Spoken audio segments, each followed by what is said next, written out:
Nos chauffeurs, c'est 45 millions d'euros de volume d'affaires. En moins de 18 mois, on a fait 582% de croissance. Entre le 1er janvier et le 31-12. On n'est pas dans une économie qui est nouvelle, on n'est pas en train de disrupter une économie, on est au contraire en train de réparer des dérives d'une économie qui a été disruptée il y a 15 ans. Ces chauffeurs sont dans une précarité financière et sociale qui est désastreuse et qui est très importante. Nous, on intervient en tant que partenaire, il faut qu'ils soient plus gagnants avec nous que lorsqu'ils étaient avant. Sur tous les plans, sur le plan social et financier. C'était quoi ton métier avant justement ces deux aventures entrepreneuriales? Je travaille dans un fonds d'investissement, donc vraiment de la finance. J'avais des offres sur la table. Avec les bonus, tu gagnes entre 500 et 700 000 euros par an, quoi. Sauf que moi, j'avais toujours voulu être entrepreneur. Bienvenue dans Cut the Shit, le podcast où on parle d'entrepreneuriat sans filtre et sans bullshit. Aujourd'hui, nous avons le plaisir d'accueillir Mimoun. Bonjour Mimoun. Bonjour à vous tous les deux, bien, merci. Voilà Mimoun, est-ce que tu peux te présenter et nous donner quelques informations par rapport à toi? Yes, bien sûr. Déjà, merci pour votre invitation, ça fait plaisir. Moi, je m'appelle Mimoun El Alami, je suis le fondateur de Sterling ça fait déjà une dizaine d'années que j'entreprends dans le domaine de l'automobile, la mobilité et le transport.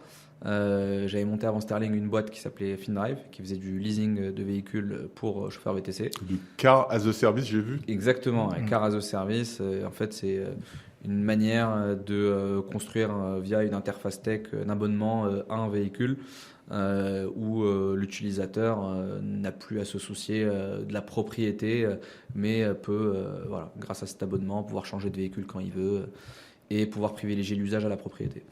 Le Covid est passé par là, on a eu beaucoup de difficultés financières, on pourra y revenir si vous le souhaitez, mais ça a été très à la fois constructeur et surtout un bon socle pour la suite, pour pouvoir ne plus reproduire les mêmes erreurs. Et depuis 2 ans, j'ai fondé Sterling, qui est un opérateur d'emploi pour les chauffeurs VTC. Mais on ne se limitera pas forcément au VTC, principalement pour tous les travailleurs de plateforme. Donc concrètement, qu'est-ce que ça signifie? Ça signifie qu'on permet aux chauffeurs d'entreprendre autrement. D'accord. Donc, vraiment d'entreprendre de manière sans forcément ce qu'ils aient à monter leur propre société ou à investir eux-mêmes pour développer leur activité. C'est-à-dire ils se réunissent dans ce qu'on appelle une coopérative d'activité. D'accord. Pour pouvoir générer du chiffre d'affaires, se développer, et nous on les accompagne, on les forme pour qu'ils puissent travailler avec les plateformes en contrepartie d'une contribution à la coopérative. D'accord. Est-ce que c'est du portage salarial ou Non. pas du tout? Non, pas du tout. Ça ressemble à du portage salarial parce qu'au final, mais là, c'est après fondamentalement dans la philosophie, c'est différent. Le portage salarial, c'est vraiment quelque chose qui a été créé dans les années 80 par des informaticiens, il me semble, en France, je crois, pour se dire aujourd'hui, en fait, et principalement, c'est un peu comme une sous-catégorie de la convention Syntec sur les forfaits jours. En gros, quand on est payé, on n'est plus sur une logique d'heures. Donc en gros, en fait, le forfait jour, il travaille comme il veut. De toute façon, il a il est payé à la journée, mais qu'on veut un peu plus de liberté par rapport à ça. Donc du coup, on va construire un TJM, un taux journalier moyen, donc un forfait jour pour le coup, qu'on va facturer. Et pour ne pas le faire en entreprise ou en micro-entreprise, on va le faire tout simplement avec une société tierce qui va faire un contrat tripartite avec la société qui nous emploie pour justement pouvoir nous verser une rémunération sur un bulletin de salaire et avec du chômage, de la retraite. Là où la coopérative d'activité qu'on opère nous aujourd'hui, l'approche est fondamentalement différente parce que ça ne s'adresse pas au même public. Ouais. C'est principalement des gens qui ne sont pas forcément dans l'incapacité ou la non-volonté de vouloir créer une société. C'est vraiment des gens qui veulent totalement se soustraire de toutes les démarches administratives avec lesquelles ils doivent faire face et surtout auprès desquels ils veulent transférer cette responsabilité, on va dire, en termes d'obligations fiscales et sociales. C'est-à-dire que c'est la coopérative qui porte tout ça pour se concentrer uniquement sur leur activité. Et la grosse différence, c'est qu'il y a une logique d'accompagnement, de formation, de coaching. Il y a des coopératives qui ont un agrément Calliope, donc qui sont vraiment organismes de formation. Et on est vraiment là pour prendre donc ces profils d'entrepreneurs, c'est des entrepreneurs qui n'ont pas forcément des compétences en gestion d'entreprise ou qui ont forcément un background ou une formation de gestion, mais qui ont des métiers qu'on va plus qualifier de blue collar. Donc d'ouvriers, type le chauffeur, livreur, femme de ménage, ou dans d'autres registres, serveurs dans la restauration, service à la personne. Il y a aussi tous les coachs dans les salles de sport, etc. Okay. Tous ces gens-là, c'est des gens qui peuvent être, moi en tout cas c'est ma conviction, qu'ils ont beaucoup mieux avoir à gagner plutôt, ils ont beaucoup plus à gagner à se réunir en coopérative, entreprendre collectivement pour pouvoir à la fois bénéficier d'une protection sociale d'un côté, mais surtout de pouvoir se développer leur enseigne sans qu'ils aient à se retrouver dans des problèmes administratifs comme on connaît, dans de l'isolement, burn-out, ils ne sont pas accompagnés. Du coup, D'accord. Et à l'heure actuelle, quelles sont les options pour, par exemple, un chauffeur VTC? Est-ce que c'est je ne sais même pas si on peut appeler ça du freelance, auto-entrepreneur? C'est ça. Auto-entrepreneur, ou il doit créer une société, ou quelles sont les différentes options pour... En fait, aujourd'hui, si on comptabilise pas, on va dire, ce que Sterling propose et on va dire l'entrepreneuriat salarié et la coopérative d'activité, il y a trois grandes voies. Donc la première, c'est la micro-entreprise. Donc simplicité administrative, mais derrière, c'est le statut vraiment le moins adapté pour le chauffeur parce qu'il ne peut pas déduire ses frais professionnels. D'accord. Aucun. Alors qu'un chauffeur VTC, rien qu'avec les commissions des plateformes, c'est 25% de frais, plus ses charges liées au véhicule, le repas, etc. Il monte à 60-70% de frais. Donc il ne peut pas déduire. Donc il paye, on va dire, des charges sociales qui sont décorrélées avec sa rémunération réelle. Donc ça, c'est la micro-entreprise, sachant qu'en plus, il n'a aucune protection sociale, etc. Mais bon, c'est quand même le statut le plus simple, exactement, pour pouvoir accéder, mais pas forcément le plus rapide. Ensuite, on a la SASU, donc en gros, ou le IRL, enfin la société. Donc, en gros, là, il crée sa société. Donc là, c'est un peu plus lourd d'un point de vue administratif, même si ça peut se faire assez rapidement et qu'il y a pas mal de choses qui simplifient aujourd'hui. Il y a des sociétés comme Legal Place, Legal Start, etc., qui simplifient aujourd'hui la création d'une SASU. Il y a quand même une démarche, on va dire, de créer sa société, d'avoir un expert comptable, d'avoir des charges fixes. Quand on a une société, on a des charges fixes obligatoirement. Du coup, de se lancer là-dessus. Là-dessus, l'avantage, c'est qu'il peut déduire ses charges. Et si tu optimises correctement entre les SASU qui peuvent être optimisés, AIR, AIS, etc., on peut avoir un bon profil. Moi, à titre personnel, c'est le statut que j'utiliserais si je n'avais pas connu Sterling et l'entreprise partagée. Et enfin, il y a le statut le plus répandu. Donc, pour te donner là, la micro-entreprise, c'est environ 30%, la SASU, c'est environ 10%. Et il y a le statut qui n'est pas un statut, qui est le rattachement. Où en gros, le chauffeur rejoint une société de gestion de flotte. D'accord. Et en fait, elle le rattache aux plateformes, mais sans aucun réel contrat. Elle lui prélève une redevance hebdomadaire et il n'est pas déclaré. Donc, le type travaille au black. Théoriquement, c'est supposé être une société de transport qui rentre dans une convention collective, qui le déclare sur la base des heures auxquelles il travaille, etc., avec un contrat de travail, des fiches de paye, voilà, c'est un salarié concrètement, mais dans les faits, ce n'est pas du tout un salarié parce que c'est une fraude en fait, et le chauffeur, du coup, est auto black.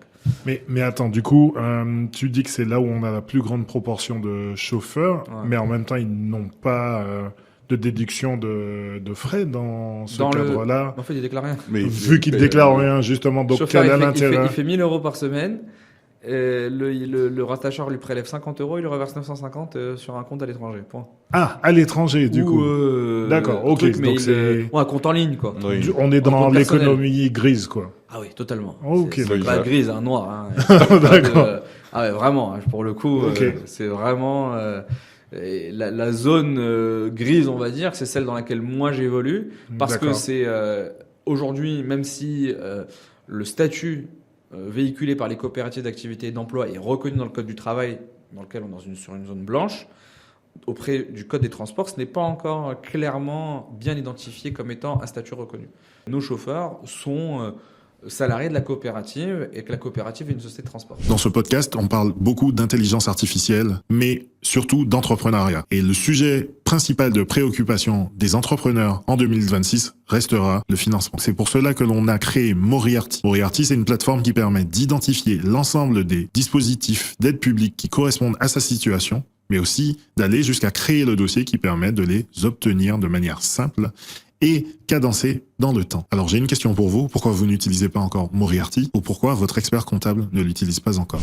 D'accord. Très bien. Et donc du coup, qu'on respecte pas les conventions collectives du transport ou des taxis, et que ce qu'on fait, on n'a pas le droit forcément de le faire, mais ça c'est les détracteurs et les personnes qui nous critiquent qui le disent, alors que fondamentalement, nous on respecte le code du travail, c'est juste que le code des transports ne s'est pas encore adapté à cette nouvelle réglementation, et on compte bien l'adapter parce que aujourd'hui tu as plus de 1500 2000 chauffeurs, si on compte nous, les plus gros d'autres coopératives qui se lancent également dans cette économie-là. C'est quasiment 3-4% du volume global de l'offre de chauffeurs actifs. Et donc dans ce cas-là, on ne peut pas se retrouver juste rester dans une zone grise éternellement. Oui. Et du coup, justement, vous faites quoi pour sortir de cette zone grise? Aujourd'hui, on est dans une approche où on essaie d'entretenir des relations institutionnelles qui sont très importantes. Il y a actuellement un projet de loi contre les fraudes sociales qui est en train d'être débattu en séance publique. Ce projet de loi, il mentionne dans un article clairement la fraude sociale des gestionnaires de flotte VTC.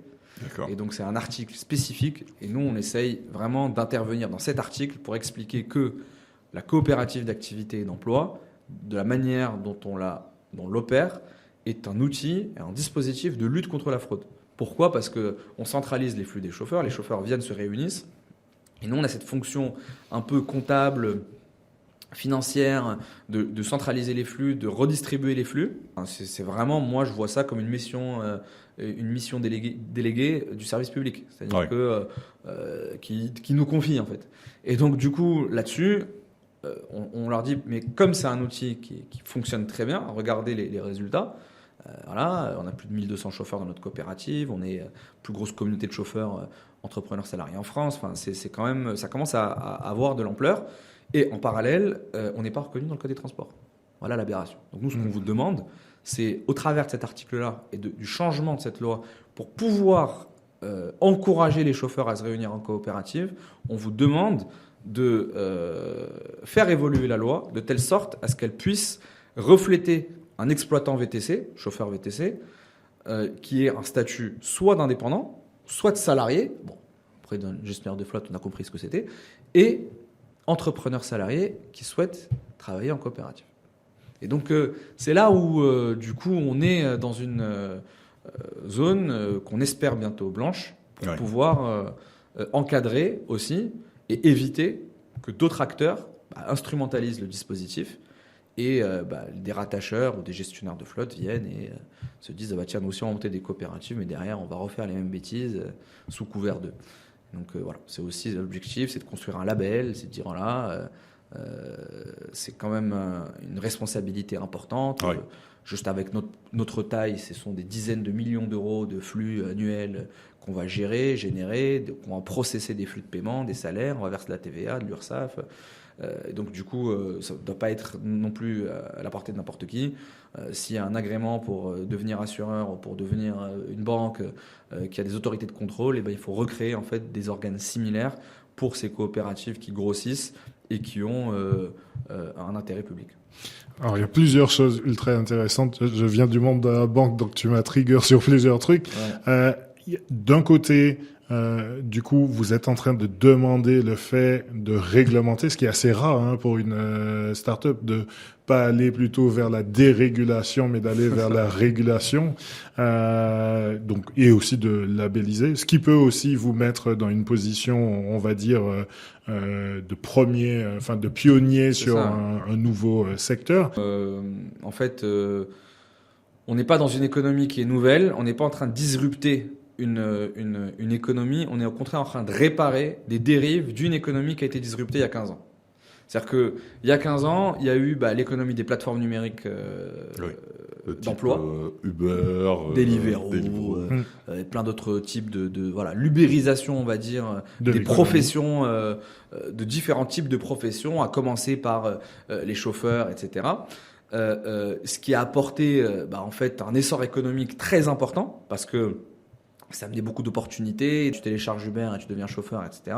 C'est très bien, mais c'était très bien il y a 10 ans. Aujourd'hui, ces chauffeurs sont dans prenez un VTC, vous verrez, sont dans une précarité financière et sociale qui est désastreuse et qui est très importante. Et la principale raison pour laquelle ils sont dans cette situation-là, pour moi, c'est l'isolement. C'est parce qu'ils n'ont jamais été suivis, accompagnés, et ils ne se sont jamais réunis pour prendre les bonnes décisions et les bons choix. Et je suis désolé, c'est pas un expert comptable qui va les aider à prendre des bons choix en créant leur société, etc. Et c'est pour ça que nous, on intervient en tant que partenaire, et notre objectif au final, on calcule un ROI financier du chauffeur, il faut qu'il soit plus gagnant avec nous que lorsqu'il était avant. Et donc, en faisant cela, sur tous les plans, sur le plan social et financier. Mais ce que je veux dire, c'est que donc, concrètement, moi je ne crois pas à l'économie où demain, de toute façon, tous ces ouvriers, tous ces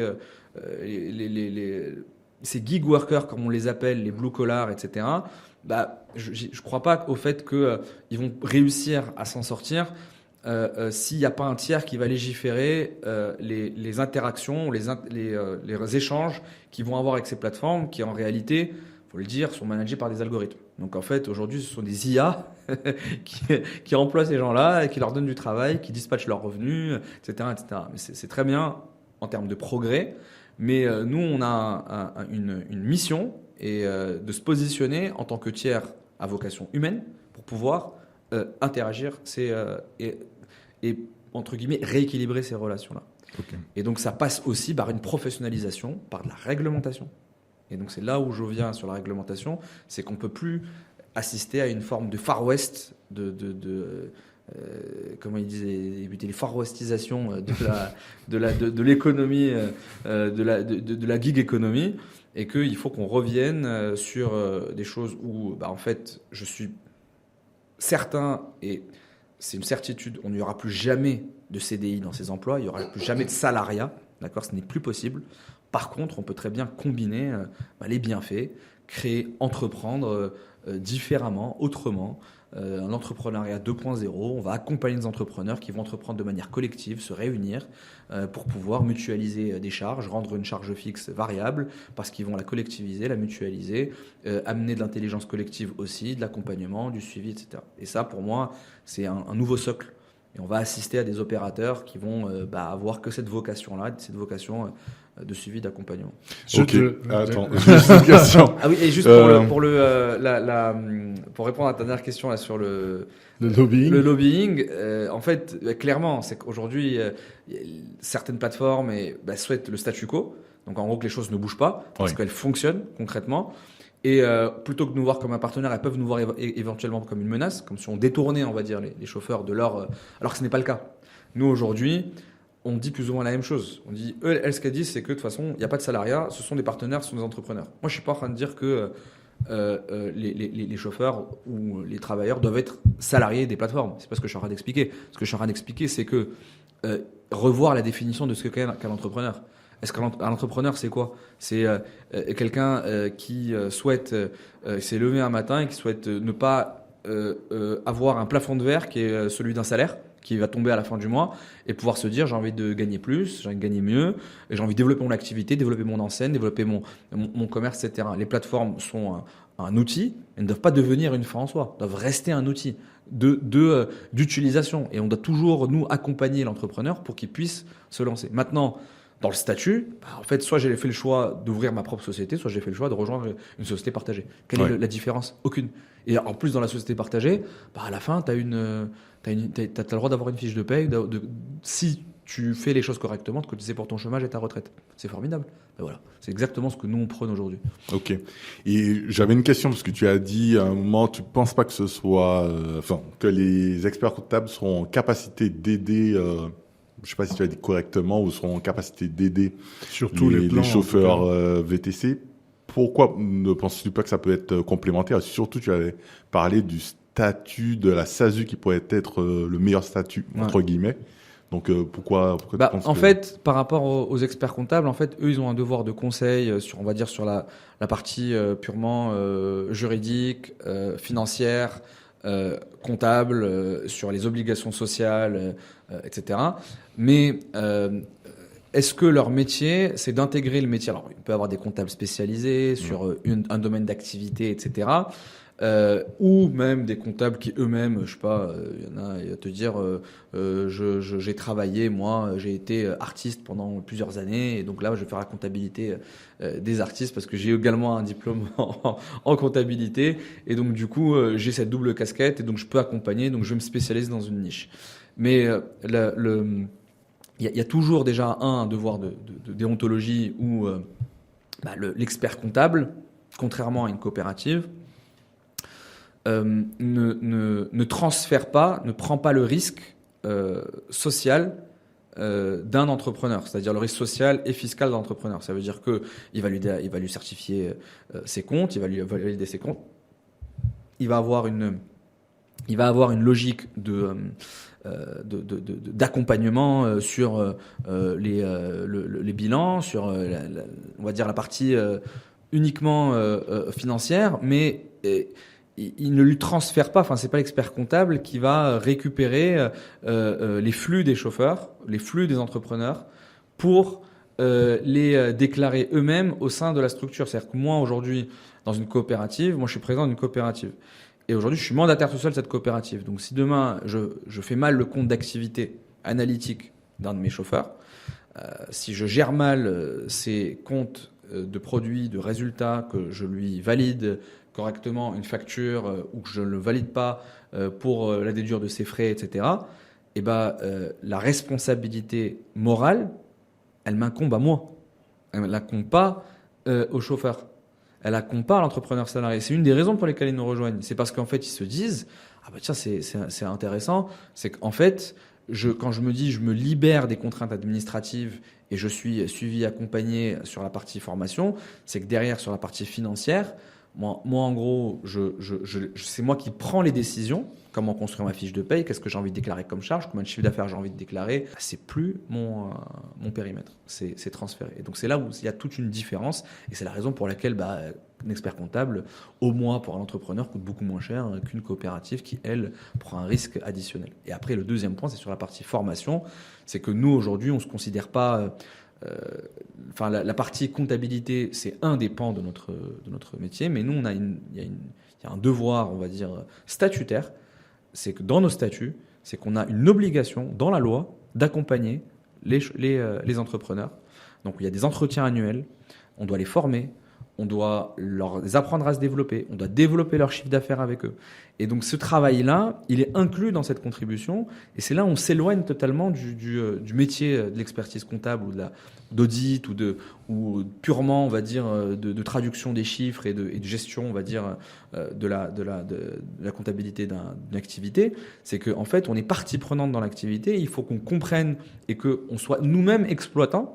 Et donc c'est pour ça que dans l'équipe d'appui, généralement, il y a des entrepreneurs, ils sont eux-mêmes entrepreneurs salariés, eux-mêmes développent leur chiffre d'affaires. C'est-à-dire que tu as des chauffeurs c'est partagé. C'est-à-dire qu'il y a des chauffeurs qui sont chauffeurs et d'autres qui sont formateurs et qui sont chauffeurs La nuit, la journée, ils sont formateurs, donc ils forment d'autres chauffeurs à développer leur clientèle, gérer mieux leur planning pour pouvoir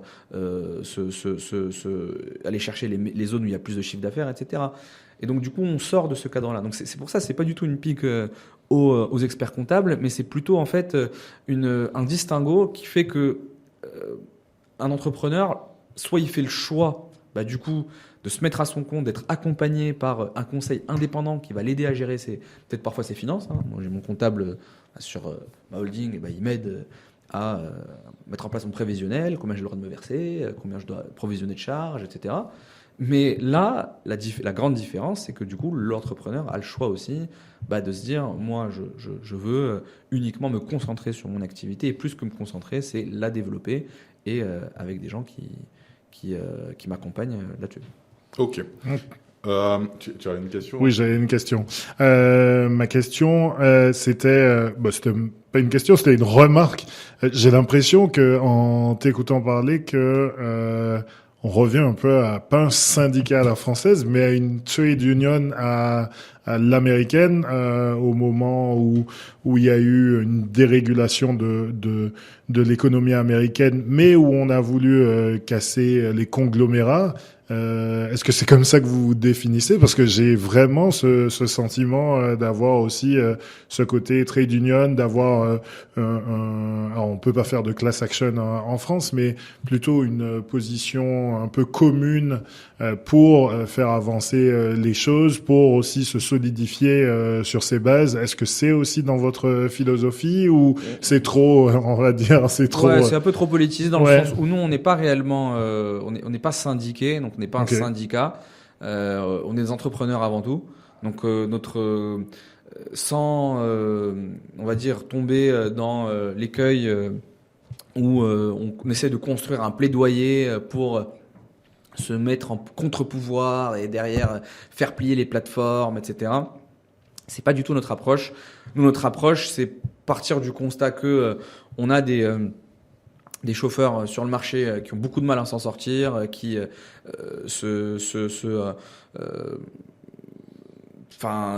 quittent délibérément le secteur. Et notre objectif, c'est de pouvoir, via ces voies-là, ces dispositifs, leur permettre, en tenant compte de tous les éléments, sans pour autant essayer de changer les règles du jeu ou l'ordre établi, de pouvoir leur permettre de s'en sortir. Et donc du coup, c'est sûr que quand il y a des périodes, on va dire, de crise importantes, il y a cette logique de se réunir et de se remettre en collectif. Mais nous, c'est un moyen qu'on utilise parce qu'on a vu qu'il y avait de la valeur qui pouvait être en tirée par les chauffeurs. Et voilà. Après, moi, je suis assez consensuel dans le sens où je veux pas, je suis pas du tout genre en mode on revient en arrière, il faut qu'ils quitte le marché, les plateformes au-delà du VTC, c'est-à-dire bien sûr, je suis pour le progrès, mais je pense qu'il ne doit pas se faire uniquement au détriment de l'humain. Et ma thèse, c'est que il y a beaucoup des millions aujourd'hui de travailleurs de plateformes, de deskless workers, des personnes aujourd'hui qui n'ont même pas le temps, on va dire, de se mettre dans dans de l'IA, de prendre ce pas-là. Ils ont juste besoin, ils survivent parce qu'ils ont besoin de rembourser leurs dettes, ils ont beaucoup de charges, ils n'ont pas forcément une formation qui est extensive. Et donc du coup, tous ces gens-là, pour moi, c'est leur force, c'est leur collectif, c'est le fait de se réunir. Et voilà, et c'est aussi comme ça qu'on a construit Sterling, nous initialement, c'est que j'ai des chauffeurs. Il y a plein de sujets, puisque en plus tu as parlé de compte à l'étranger. J'ai une anecdote d'ailleurs sur ça. Je demandais à un chauffeur comment il faisait et tout ça. Il m'expliquait que lui, il recevait ses fonds en Roumanie. Je me rappelle plus où, mais sur un compte à Malte. C'est normal. Sur un compte de type Revolut ou autre, et que c'est comme ça qu'il faisait, et que tant qu'il se faisait pas tenir, il continuait comme ça. Donc, c'est le jeu du chat et de la souris. Exactement. Donc, d'ailleurs, ça me fait me poser pas mal de questions parce qu'on sait qu'il y a pas mal de contrôles qui sont renforcés en ce moment. Est-ce que ça me paraît un peu aberrant en 2026 avec l'IA, avec tout ce que l'État et comment ça s'appelle, les centres des impôts ont développé comme technologie, qu'il n'y ait pas plus de contrôle sur Alors, cette partie-là? Il y en a beaucoup, mais c'est un peu un secret polichinelle. C'est-à-dire qu'en fait, les contrôles vont mener à quoi? Concrètement, les contrôles vont mener à des boîtes écrans, donc des sociétés écrans qui vont être créées par des gestionnaires de flotte. Voilà, ils vont aller chercher des Roumains qui ont 18-19 ans, les foutre dedans. Et honnêtement, les plateformes s'en foutent. Enfin, voilà, Ok. Donc là, il y a un devoir de vigilance qui s'est installé. Donc du coup, maintenant, il faut que les chauffeurs fassent des déclarations préalables à l'embauche et des DSN minimales. Mais bon, encore une fois, c'est du travail où le gestionnaire ou l'orchestrateur a déjà un coup d'avance. Déjà, ouvre une nouvelle boîte, tu refais un nouveau truc, tu transfères les chauffeurs. Donc en fait, la fraude, c'est pas comme ça qu'elle va s'arrêter. Mais voilà, après, pour la micro-entreprise, pour le coup, risque de prendre un gros coup d'arrêt à partir déjà d'avril 26, mais pas forcément pour le VTC. Il y a le prélèvement à la source des plateformes, donc ce qu'on appelle le précompte. Et donc ça, en fait, c'est pas que la déclaration. Parce que déjà, l'année dernière, il y a eu la déclaration. En fait, tu fais 6 000 € sur Uber, tu encaisses 5 000. Toi, les 1 000, généralement, c'est la commission, tu les déclares jamais. Enfin, même pas, tu encaisses 4 500, c'est 25%. Donc, tu encaisses 4 500. Les 1 500, tu les déclares pas parce que de toute façon, ils ne sont pas rentrés sur mon compte. Donc, tu déclares 4 500. Sauf que Uber a déclaré 6 000 de volume d'affaires. Donc, du coup, toi, tu dois payer 26% ou 25% d'URSSAF sur les 6 000. Et donc, en fait, déjà, tu as un redressement là-dessus. Sauf que ça, c'était que sur une base déclarative. Donc, il y a eu une vague de contrôle en 2025 sur ces sujets-là. Genre, là, je dis, je comprends pas, monsieur, vous avez déclaré 4 500 € dans votre dernier bulletin de déclaration à l'URSSAF. Et là, il y a 6 000 €. Pourquoi il y a une différence? Et donc, Uber nous a fourni 6 000. Hop, redressement. Donc là, ce qui va se passer, c'est une chose différente. C'est qu'en fait, les plateformes vont déclarer les 1 500 et vont surtout les prélever à la source. Ah oui. Ce qui fait que les chauffeurs ne voudront plus jamais se mettre en micro-entreprise. Parce qu'ils disent, notre variable d'ajustement avec laquelle on joue, qui est l'argent de l'État, pour payer nos charges, payer notre loc, payer notre carburant, etc., et ben ça, on ne pourra plus jouer avec. Et donc c'est là où, du coup, dans ce cas-là, mets-toi en société, mais dans ce cas-là, il va falloir que tu déclares tout clean, parce que sinon, les contrôles sont également accrus. Sinon, rejoins notre coopérative. D'accord. Et c'est là où, du coup, on va te faire prendre conscience de ce que c'est qu'entreprendre en 2026 quand on est chauffeur VTC. Ça ne veut pas dire forcément créer sa société. Ok. Si on dégraisse un peu, est-ce qu'on revient un peu en arrière? Tu as parlé de ta première société, de Car as a Service, et tu as parlé notamment de l'impact que Covid a eu sur cette société. Est-ce que tu aurais des feedbacks? Qu'est-ce que tu aurais fait différemment avec ta connaissance d'aujourd'hui? Honnêtement, tout. Honnêtement, ouais, on a fait toutes les conneries du monde. Hein. C'était une boîte. Le modèle économique était, la philosophie. Au final, c'était la même que celle que Sterling. Hein. C'est de se dire comment essayer de rendre un chauffeur qui, à l'époque, qui n'était pas suivi par des banques, qui n'est pas accompagné, etc., lui donner une alternative et donc construire en gros un intermédiaire qui lui permet de pouvoir devenir propriétaire de son outil de travail et de le sortir un peu de ce marxisme ambiant dans lequel la définition d'un prolétaire, c'est qu'il n'est pas, par définition, pas propriétaire de son outil de travail et qu'on lui loue, qu'on lui fournit. Et donc, petite question, parce que tu dis Car as a Service et tu dis propriétaire du bien, donc j'ai pas forcément compris. Parce que en gros, on avait deux offres. On avait d'un côté, on avait la partie vraiment leasing, donc avec type location-vente en fait. Ouais. Donc où le gars, il avait un contrat de location Car as a Service, donc en fait, il pouvait même changer de voiture s'il le souhaitait, etc. Et dans un second temps, il pouvait devenir propriétaire du véhicule. Donc, en gros, c'était une manière pour lui de pouvoir acheter son véhicule au bout de 36 ou 48 mois d'activité. sans pour autant être lié par un contrat de crédit, etc. Et donc nous, pourquoi est-ce qu'on avait flexibilisé le contrat?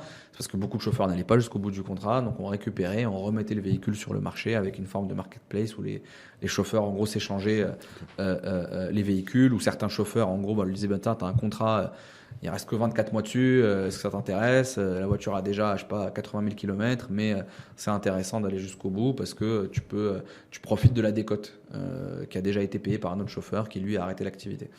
Et donc du coup il y avait ce fonctionnement-là. Donc ça a bien marché, on est monté jusqu'à plus de 600 véhicules financés. On a levé, je sais pas, 22 millions d'euros auprès des banques, que des banques. Hein.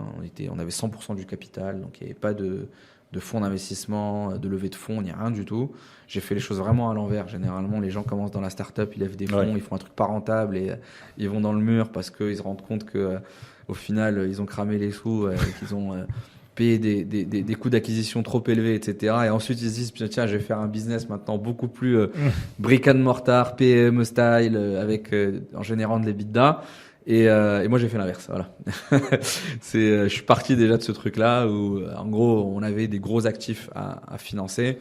Et donc, ce que j'aurais fait différemment, déjà, c'est le financement des actifs. On l'a très mal financé. On n'a pas fait correspondre les durées. On s'est fait un levier. Pour ceux qui connaissent la finance, on a fait un levier x20. On avait 1 million d'euros de fonds propres, on avait levé entre 20 et 22 d'engagements financiers sur une durée de 5 ans. Donc on avait des grosses traites tous les mois à rembourser. Et le jour où on avait un arrêt, et surtout qu'il y avait une partie de ces engagements financiers qui étaient en location longue durée, en LLD. Ouais. C'est pas du car as a service, mais en gros, la voiture, tu peux pas la racheter à la fin. Hein. Tu la restitues. Et généralement, quand tu la restitues, il y a des prestataires pas connus du tout du grand public, mais donc on connaît très bien, SGS, Macadam, qui viennent et qui te facturent quasiment 6 mois de loyer en frais de remise en état. Ouais. Donc, ce qui fait que, sachant que les chauffeurs, quand ils ont fait 100 000 km avec, 200 000 km avec, ils t'ont bien défoncé la bagnole et c'est très compliqué de récupérer et de provisionner, on va dire, les frais de remise en état au fur et à mesure. Et donc, du coup, quand tu arrives et que, je vous fais le calcul, hein, c'est très simple. Tu arrives en 2019, tu prends 200 voitures, donc à 30 000 euros pièce, c'est combien? C'est 6 millions d'euros. Donc, tu t'engages sur 6 millions d'euros de bagnole sur une durée, de 15 mois, d'accord, rentrée 2019. Et que, c'est ça, exactement, mais un peu plus longtemps, on va dire, mais bon, voilà, de 18 mois, on va dire, ou 20 mois, que entre les deux périodes, parce que la LLD n'a jamais tenu compte d'un cas de force majeure comme le Covid. Oui. Donc, tu payes que de l'usage, pas de la propriété. Donc, quand toi, tu achètes un bien, tu achètes un actif, et que derrière, tu sais qu'il va être à toi à la fin, et que tu as 6 mois de pause. Tu te dis, c'est pas grave. De toute façon, au bout de 6 mois, même s'il y a une décote ambiante, ça dépend après de la valeur de l'actif, comme une voiture, il y a une décote, même si c'est 6 mois qui passent, même si la voiture n'a pas roulé, elle peut avoir perdu de l'argent. Mais bon, à la limite, tu te dis ça, je vais me rattraper sur la valeur de rachat à la fin et je continue de payer. Quand tu fais une LLD comme ce que nous on a fait, que tu arrives en plein milieu du Covid, du jour au lendemain, on te ferme le rideau, circuler, il n'y a plus rien à voir, personne n'a besoin de se déplacer. Tes 200 voitures, elles se retrouvent au parking, parce que du coup, tu peux plus les louer. Et tu continues à rembourser. Alors, on te fait un décalage de loyer. D'échéance, voilà, pas des intérêts. C'est pas grave, paye à la fin. Mais moi, la fin, c'est quand? C'est dans 6 mois. Mais moi, pendant 3 mois, mes voitures, elles n'ont pas roulé. Donc, en fait, les 3 mois de loyer, il faut que tu les payes à la fin. Mais à la fin, c'est genre le dernier jour. Et donc, du coup, tu les as pas, c'est d'exploitation perdue. Tu n'as jamais, c'est une utilisation, ça se retourne contre toi. L'histoire de l'usage versus la propriété se retourne totalement contre toi dans un cas comme le Covid. Et donc, du coup, tu te retrouves à payer 3 mois, plus, alors les 3 mois, je suis gentil, hein, c'était plutôt 6 ou 9 en réalité, parce qu'on a déjà ça a été compliqué de toutes les remettre à la location, c'était pas dans la location le même jour. Parce que même s'il y a eu le déconfinement, en fait, le temps que les chiffres et que l'activité revienne à son pic avant le Covid, il a fallu des mois. Et encore, ça n'est jamais revenu au pic avant le Covid. Mais bon, je vous passe les détails. avec les frais de restitution, on en a eu juste pour 1,5 million d'euros Ouais. de remise en état, de paiement à ces loueurs, etc. Donc, du coup, de la perte sèche. Hein. Alors, on a eu des PGE, on a eu des aides là-dessus, etc. Mais on a eu une perte sèche là-dessus. Bref. Et donc, du coup, ça, c'était vraiment juste une grosse erreur, un truc qu'on n'a pas anticipé, qu'on n'a pas vu venir. On n'a pas du tout anticipé et on ne s'était pas préparé à cela. Et après, tout part en cascade. Hein. Il y a d'autres erreurs qu'on a commises à l'époque, que ce soit dans la croissance du rythme même d'acquisition des véhicules. C'est qu'en fait, ça suivait pas, on suivait pas nos KPI, on n'était pas data-driven, on était dans une logique où, en fait, c'était très manuel, en fait, et on prenait pas vraiment de recul par rapport à nos décisions, on surveillait pas. Et je pense que le deuxième truc, c'est la typologie de clients également. Donc au début, on essaie de faire les choses bien sur les chauffeurs, regarder comment ils gagnaient, s'ils avaient de l'expérience, etc. Et derrière, en fait, quand tu as 200 voitures au parking, là, je te promets que tu fais plus du tout attention. Tu as le premier venu qui te dit je te prends une voiture, tu lui donnes. Donc tu déroges à tes propres règles pas de compliance, mais surtout tes propres règles de scoring financier. Et du coup, tu t'exposes à un risque de crédit qui est important, qui est très généralement, quand c'est de l'automobile, couplé à un risque de sinistralité, de casse, etc. Bien sûr. N'allez pas chercher. Ne me demandez pas pourquoi il y a une corrélation énorme entre un mec qui paye mal et un mec qui fait des accidents. Ah, d'accord. C'est la responsabilité. Pour avoir un peu travaillé à l'époque en prestation, je sais plus, c'était conseil audit chez LeasePlan. Ouais. Ils ont eu les mêmes sujets. Et surtout, il y a un sujet dont tu n'as pas beaucoup parlé. Je crois que tu l'as évoqué, c'est sur la valeur liquidative, sur les LOA, où il y a un vrai sujet à la fin lorsqu'on a beaucoup d'utilisation ou justement ces dégâts qu'on voit. Ok, hyper intéressant, mais du coup sur cette partie-là, comment tu fais le pont de ce système de car as a service jusqu'à Sterling? Comment l'aventure se finit? Comment vous gérez la liquidation peut-être? peut-être? Alors il n'y a pas eu de liquidation parce qu'on a eu de la chance d'avoir un repreneur qui a remis beaucoup d'argent sur la table pour pouvoir reprendre une partie des actifs et qui a fait un cleaning. Donc on est entré, il y a eu un redressement judiciaire, mais sur lequel il y a eu un plan de continuation, donc un plan d'appurement du passif, et donc a été accepté. Donc un passif est allé sur 10 ans, etc. Mais pour vous donner 2-3 chiffres, on est arrivé, quand le repreneur est arrivé, il y avait 11 millions d'euros de passif. Moi, j'étais même à titre personnel, caution personnelle sur une partie de ces 11 millions. On est entré en redressement l'année d'après à 6,7 millions. Et on en est sorti à 2 millions. Et donc divisé sur 10 ans, sachant qu'il y a encore une petite activité. Et voilà. Donc du coup, c'est une vraie, un vrai sauvetage, on va dire. Mais comment je suis passé de là à là? En fait, c'est facile. Il y a eu deux choses. C'est que je me suis mis du côté des chauffeurs au lieu de mettre de mon côté, en me disant, parce que moi au début je commençais à saisir les voitures, on faisait saisir, c'était compliqué parce que les chauffeurs payaient plus, etc. Et un jour je me suis posé la question, je me suis dit attends, mais pourquoi ils payent plus en fait? Les types ils ont plus de revenus. On s'est rendu compte que la majorité était en rattachement, donc ils bossaient au black, donc ils se sont retrouvés du jour au lendemain au RSA. Zéro protection sociale, aucune aide. Et aucun fonds de commerce, en fait. Ouais. Les plateformes ont fermé parce que c'était fini, les types se sont retrouvés à la rue. Et donc, forcément, leur véhicule, on était la dernière roue du carrosse. Et donc, je me suis dit, mais attends, mais en fait, c'est le Covid qui a confirmé la précarité énorme des chauffeurs qui ont fait exploser, fait voler en éclats des familles entières et des chauffeurs qui se sont retrouvés dans une débâcle financière qui était, à leur échelle, pire que la nôtre. Ouais. Parce qu'ils avaient aucune aide. Et donc, je me suis dit, mais attends, mais il y a un problème sur le statut du chauffeur, il y a un problème sur le statut de ses travailleurs, il y a un problème sur la précarité. Comment est-ce que, si on doit faire les choses différemment, est-ce qu'on peut employer les chauffeurs? Est-ce qu'on peut leur donner des droits sociaux? Est-ce qu'on peut les salarier? Donc là, j'ai commencé à travailler avec des plateformes type Uber, etc., pour travailler sur une nouvelle typologie de contrat. En gros, des contrats salariés. J'ai vu que les chauffeurs, ça les intéressait pas du tout.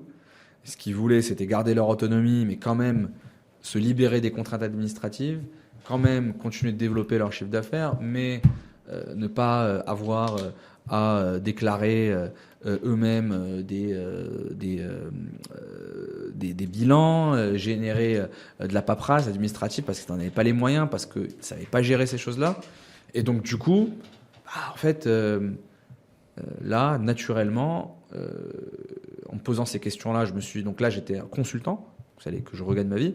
Et donc, j'ai commencé à me poser des questions vraiment profondes sur le sujet. Et je suis allé lire des rapports, et notamment un rapport qui était très, très ciblé, qu'Édouard Philippe a commandé, l'ancien Premier ministre à l'époque du Covid, a commandé à un ancien président de la Cour de cassation, Jean-Yves Frouin, et qui lui disait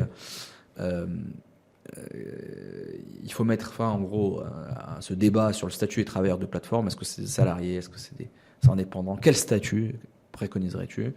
Et donc, il a rédigé un rapport dans lequel il mettait toutes les options. Il parlait du portage salarial, il parlait du tiers statut, un truc qui existe dans d'autres pays en Europe, mais pas en France, etc. Et enfin, il a parlé de la CAE, de la coopérative d'activité et d'emploi. Et il a dit que c'était immédiatement applicable et que on pouvait y travailler, que ça levait certains verrous, que c'était actif dans le code du travail. Et là, j'ai commencé à m'intéresser et je suis rentré dans la vague et c'est là où je me suis dit en fait déjà je vais arrêter de fournir des voitures aux chauffeurs parce que je vais arrêter d'avoir un intérêt contraire, conflictuel, parce que en tant que loueur en fait mon actif c'est pas le chauffeur, c'est le véhicule que j'ai envie de protéger jusqu'à la fin, alors que je veux accompagner quand même un chauffeur, mais mon actif ça reste le véhicule. Donc nos intérêts sont pas alignés, il y aura toujours un problème, tu me donnes de l'argent, dans une relation il me donne de l'argent, alors que dans une coopérative mon actif c'est le chauffeur. C'est lui que je veux faire grandir, développer, nourrir, etc. Si tu prends le cours d'une action en bourse et un actif financier, tu le fais augmenter. Tu prends un chauffeur, il a commencé au plus bas, il vient avec beaucoup d'appréhension, il vient avec des dettes, il vient avec des problèmes, etc. Et toi, en fait, tu le prends et tu l'accompagnes tout en haut et tu le fais gravir étape par étape, step by step, marche par marche. Stair by stair et Sterling. Ok, voilà. On a eu la genèse. Hyper intéressant, encore une fois. Moi, j'ai une question qui me taraude. Qui lit un rapport commandé par un Premier ministre comme ça? C'était quoi ton métier avant, justement, ces deux aventures entrepreneuriales? Avant, moi j'ai un parcours qui n'a rien à voir. Hein. Moi, j'ai choisi en fait d'être là. Et contrairement à d'autres personnes, j'ai eu le choix de faire autre chose. J'ai fait une école de commerce, j'ai été à l'université, j'étais à l'ESCP, okay. J'ai travaillé en banque d'affaires, notamment chez Rothschild. J'ai travaillé chez Jean-Marie Messier qui avait une banque d'affaires qui s'appelle Messier-Maris. Oui. Je travaille dans un fonds d'investissement anglais, 3i, donc vraiment de la finance. J'ai fait des fusions-acquisitions.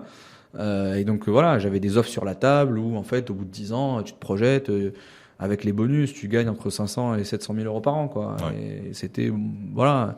Sauf que moi j'avais toujours voulu être entrepreneur. Je rentrais pas dans le cadre de la banque d'affaires, du métier de conseil. Moi-même, je voulais que moi on me conseille en fait pour racheter des sociétés, pour faire des choses. Enfin, je voulais vraiment brûler les étapes pour aller jusqu'au bout.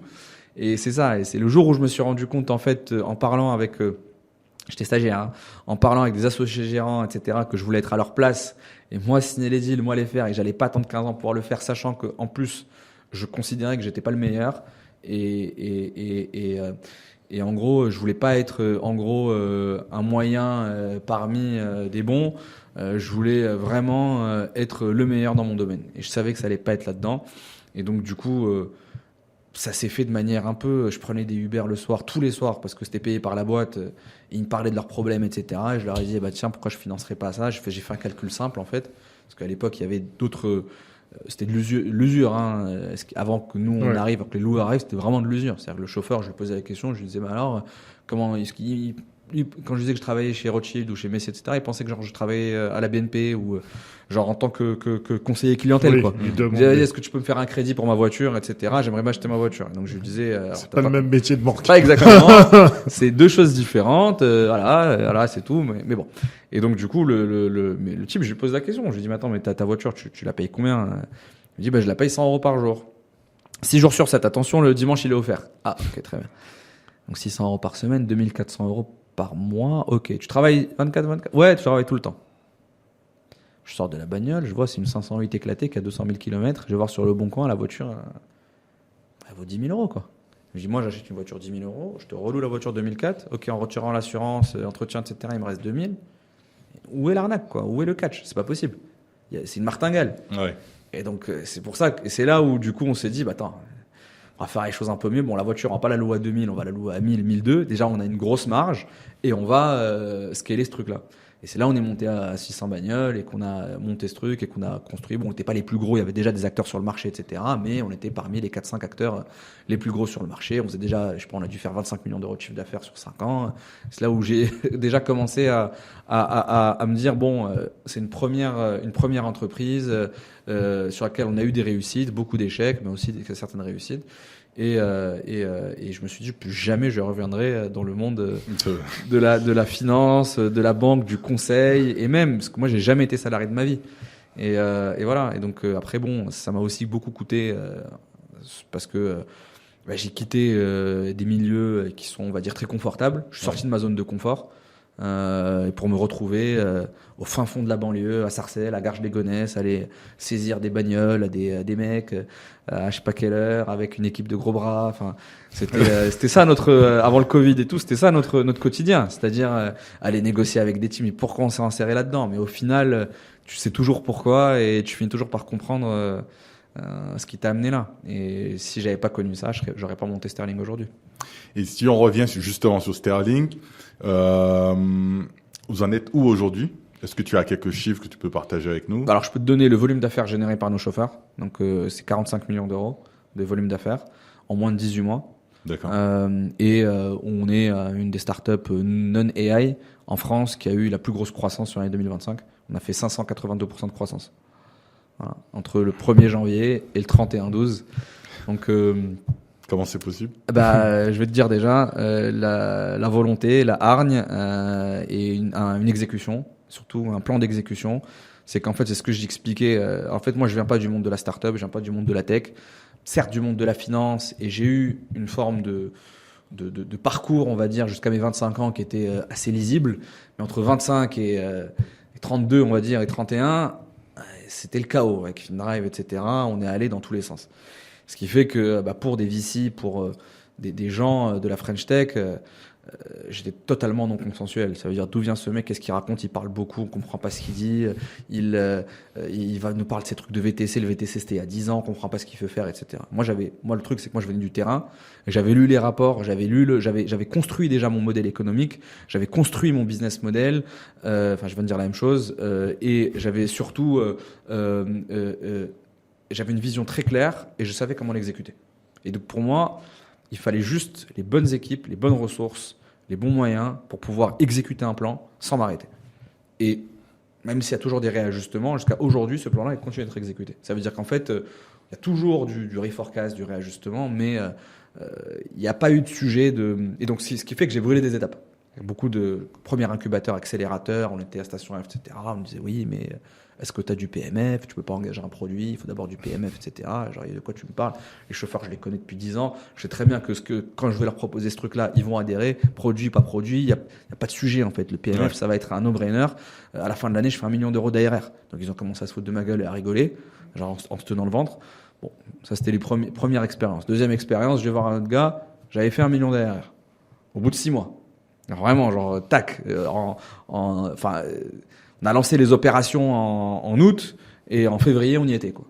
Donc là, je vais revoir des fonds, parce que je voulais continuer d'accélérer. Même si on faisait 1 million, on avait vraiment vachement grossi, on avait commencé à avoir une équipe, etc. On n'était pas encore rentable. Et moi, une de mes erreurs que j'ai faites dans FinDrive, c'est systématiquement de ne pas prendre les devants et de ne pas jouer la carte de la sécurité. Du coup, je me suis dit, bon, on a besoin d'argent. On a besoin d'argent. Même si on ne l'utilise pas, parce que il y a un palier de croissance que je dois dépasser, et ce palier-là va nécessiter des ressources additionnelles, de l'incrément au niveau du produit, et donc si ça se passe pas comme prévu, au moins j'aurai de l'argent pour pouvoir payer, pouvoir me repositionner. Donc je vais voir un fonds, les fonds, les types très sérieux et tout, ils disent mais encore qui c'est ce guignol et tout. Bon là déjà j'avais 2-3 chiffres et je leur dis les gars, dans un an, à la fin de l'année, je fais 5 millions d'ARR. À la fin de l'année, je fais 5 millions d'ARR. Je dis alors écoute mon coco, si tu arrives à monter de 1 à 5 millions d'ARR en moins de 11 mois ou je sais pas combien ce que tu veux faire, tu seras à la boîte, en France en tout cas, hors IA, qui aura fait la plus grosse croissance en termes de chiffre d'affaires et franchement, on sera tous fiers de toi. Maintenant, bon, je vais quand même pas y aller, quoi. Je dis d'ailleurs, tu crois pas en moi, pas de problème. J'ai fini par trouver de l'argent auprès de gens qui étaient vraiment convaincus par ce qu'on faisait. Cet argent, je l'ai pas utilisé parce qu'au final, il est arrivé très tard. Et entre-temps, j'avais déjà eu ma croissance. Ouais. Mais j'ai gardé ma sécurité. Et on n'a pas fait 5, mais on a fait plutôt 6 et voire 7 aujourd'hui. Et parce qu'on a continué dans notre lancée, dans notre croissance. Et là, voilà, l'objectif, c'est de plus s'arrêter. On est dans un marché de 70 000 chauffeurs, 70 000 entrepreneurs, d'accord. Notre logique, c'est de les convertir, c'est de les faire goûter à cette nouvelle forme d'entrepreneuriat. Et on en a 1200 aujourd'hui, et voilà, on en veut 3000 à la fin de l'année, et beaucoup plus. On veut pas s'arrêter qu'aux chauffeurs. On est en train de regarder également de manière assez approfondie le marché du coaching sportif, qui est un marché qui est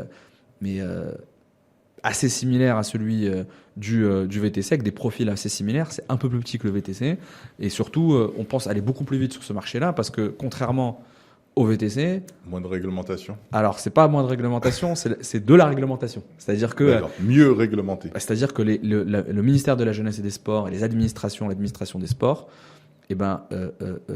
reconnaît déjà les coopératives sportives. D'accord. Génial. Et donc, du coup, d'une part. Et donc, ce qui fait et pareil, et c'est que là, la différence d'une plateforme comme Uber, etc., c'est que les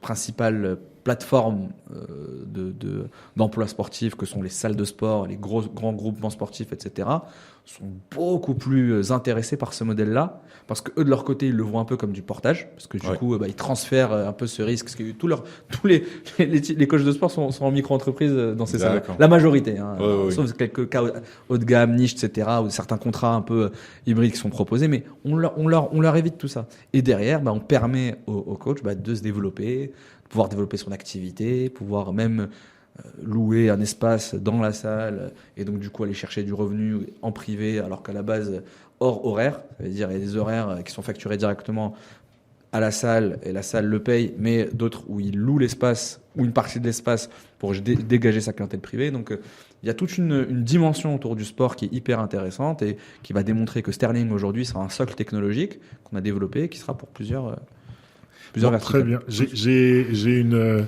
J'ai une question. Justement, tu parlais de tes rencontres diverses avec des financeurs. Et tu dis, tu viens pas de ce milieu-là. T'as fait la SCEP, t'es passé par le SCP, t'as fait des stages ou des summer programmes, puisque tu as dit que t'as jamais été réellement en CDI dans des banques privées. Et malgré ça, t'avais pas trop fermé, l'oreille de. Genre, quand ils voient le CV, ils disent OK, donc j'ai eu beaucoup de touches au final. Mais en fait, c'est le discours et la vision qui est pas consensuel. C'est que en fait aujourd'hui, l'entrepreneuriat, en France, on va dire, ces fonds-là ne financent qu'une seule toute petite catégorie d'entrepreneurs qui sont issus tous d'un même milieu, il y a une forme aussi de reproduction d'élite. Il y a beaucoup de déterminisme social où ils se connaissent, donc il y a du background check, du pedigree, etc. Et moi, en fait, comme ma première boîte, Fundrive, c'est quand même une faillite qui était importante. Beaucoup se méfiaient aussi en se disant mais c'est qui ce mec, il a fait faillite, ça se trouve il va créer des problèmes, etc. Donc là-dessus, il y a eu ça, mais c'est surtout que, alors au final, j'en ai quand même quelques-uns qui m'ont accompagné parce que ça les a. Moi, la première partie de mon parcours, de formation, les a rassurés aussi. Alors quand même, il n'y a pas tous les codes, mais il a cette capacité à pouvoir se remettre en question, être coaché, il a envie d'apprendre, etc. Mais c'est vrai que je peux les comprendre aussi. Et même moi, je considère pas que je fais le consensus. Au contraire, je suis très clivant. Des gens qui m'aiment beaucoup, d'autres qui me détestent. Et entre les deux, je cherche pas à faire plaisir à l'un ou à l'autre. Mais moi, j'ai des convictions. Elles sont très claires, elles sont ancrées. J'ai une vision qui est très claire. Soit tu la suis et ça t'intéresse et tant mieux et on avance, etc. Si tu la suis pas, bah c'est pas grave. Et c'est tout. Et du coup, il y en a qui, voilà. Après, il y a aussi, il y a aussi beaucoup moins d'argent qui est déployé aussi. On le voit par rapport aux années du Covid, etc. Oui. Il y a une grosse part qui est aussi mise sur certains business models. Il y a des courants. Il y a tout ce qui est lié autour du développement d'outils intégrés à l'IA, de l'agentique, des sujets de deep tech, etc. Mais au final, moi, je leur ai dit, il n'y a rien de tout ça. Nous, on est une boîte qui a une grosse croissance, qui est rentable, qui fait du cash et qui a des vrais KPI qui résout un vrai problème. Point. C'est tout. Pas besoin de buzzwords pour attirer l'attention des capitaux. Exactement. Pardon. C'est exactement ça. Alors que je pourrais, hein, parce que on fait beaucoup de choses dans Sterling dont on parle pas. Tu crois qu'on n'utilise pas l'IA au quotidien? On a des mecs, c'est des spécialistes qui ont travaillé, mais vraiment genre sur des papiers de recherche, etc., qui travaillent avec nous parce qu'on développe des outils pour les chauffeurs, genre d'assistant copilote, pour que le type, ça puisse optimiser, limite prédire ses revenus, savoir où est-ce qu'il a travaillé, etc. En interne, on construit on connecte nos données à de l'IA pour pouvoir, mais vraiment sur tout le cycle de vie du chauffeur, pour construire en fait une nouvelle manière d'interagir avec nos données. En gros, tu vas juste, toi, en tant que C-level, en tant que stratège, tu vas juste prompter tes audits, mais de manière totalement omnisciente pour pouvoir donner des tâches à tes équipes, etc. Donc on construit comme une espèce dans Iron Man, là, le Jarvis. En fait, tu parles avec lui au quotidien et tout ça, c'est un truc qu'on construit en interne pour pouvoir en fait améliorer la productivité. Il y a un KPI qu'on suit, c'est l'ARR par FT par tête. Ouais. Pourquoi ? Parce que en fait, j'ai expliqué aux équipes que là, on a une croissance qui est attendue, qui est comme ça. Par contre, le nombre de salariés n'a pas augmenté. Hein. Et donc, du coup, comment on va faire pour aller chercher les gains de productivité ? C'est en étant AI driven, même plus AI native sur la majorité de nos trucs. Enfin, la majorité des développeurs qu'on a, ils utilisent les curseurs, ils utilisent des trucs, etc. Donc, en gros, en fait, on n'en parle pas, on communique pas dessus parce qu'il n'y a pas d'intérêt. Ce qui compte, en fait, c'est l'impact qu'on va créer et le résultat. Et derrière, si les moyens t'intéressent, t'inquiète pas, on va te montrer qu'on a déjà tout optimisé à ce niveau-là et que on fait énormément de veille sur pas mal de sujets, sur les véhicules autonomes, les robotaxis, enfin, sur tous ces sujets-là. C'est hyper cohérent ce que tu dis sur l'IA, ce que tu nous as dit en introduction. Souvent, il y a des gens qui parlent de sujets et après, on se rend compte qu'il y a des incohérences dans le discours. Mais quand tu as commencé, tu as dit que les plateformes qui ont ubérisé notre économie devraient être des outils et que c'est pas ce qu'on devrait mettre en avant. Et tu nous dis la même chose sur l'IA. Ouais. Alors nous, dans Moriarty, il y a IA, il y a un petit jeu de mots, mais il y a aussi Arty parce qu'on a commencé avec des artisans. Donc c'est là où on se retrouve dans ce que tu dis.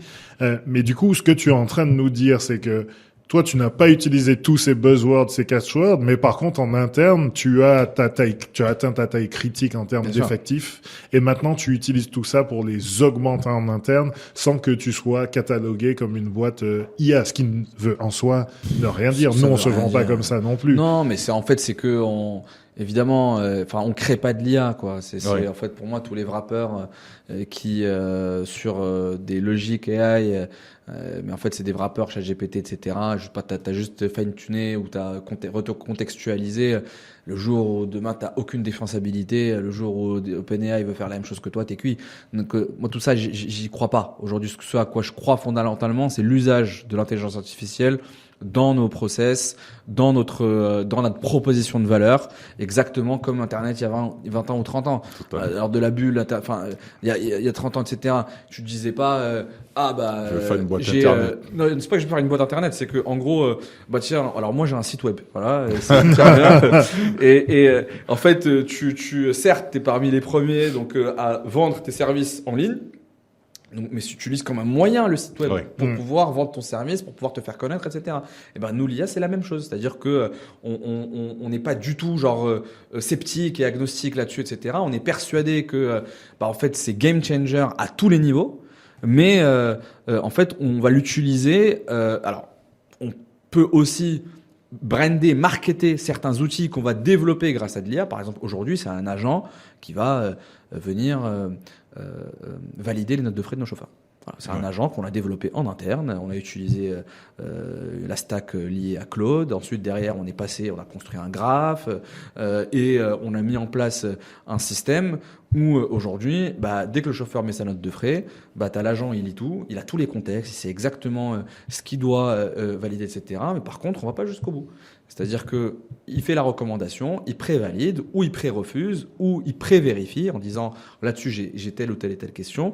Et derrière, c'est un agent humain qui lui va cliquer, s'occuper de valider. Qui fait le last mile. Et le last mile exactement pour ne exactement. pas avoir ce truc-là. Mais on a développé ça. On avait une personne à temps plein qui travaillait sur ce sujet. Et maintenant, on a réduit ça il fait plein d'autres choses et c'est réduit à 1 heure par jour. Et donc ça, c'est comme ça qu'on calcule le gain de productivité et qui est aujourd'hui une vraie percée pour nous.